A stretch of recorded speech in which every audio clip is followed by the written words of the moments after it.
mbalamusizza mwenna twebaza Katonda waffe atuwadde obulamu obusobozi n'okutukuuma okutuuka leero nga tujaguza amatikkiro ag'emyaka 32.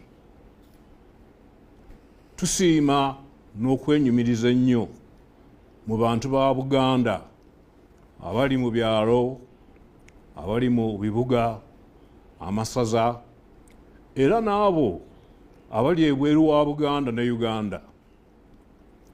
Wakati mu bisoomoozo ebingi ebiriwo ensangi zino mulwanye masajja okukuuma ekitiibwa kya Namulondo.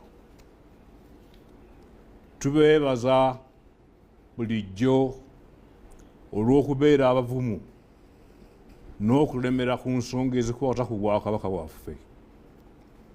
Tusaba nti tumuddirira era mwewale abo bonna abagufudde omuze okwerimbika mu mateeka agatali matuufu okusobola okunafuya mu Bwakabaka.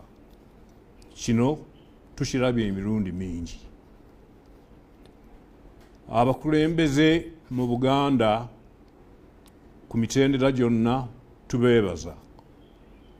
Mubadde banywevu ddala mu mbeera zonna ezitwolekedde. Mikwano gyaffe mu Uganda ne mu nsi endala muwagidde emirimu gy'Obwakabaka. Tubeebaza nnyo olw'okukolagana naffe. Akaseera ke tuyingidde ak'ebyobufuzi gwe gumu ku miwaatwa abalabe ba Buganda we batera okuyitira. Mbasaba mubeere bagumu era abantu ab'engeri eyo mubeekengere.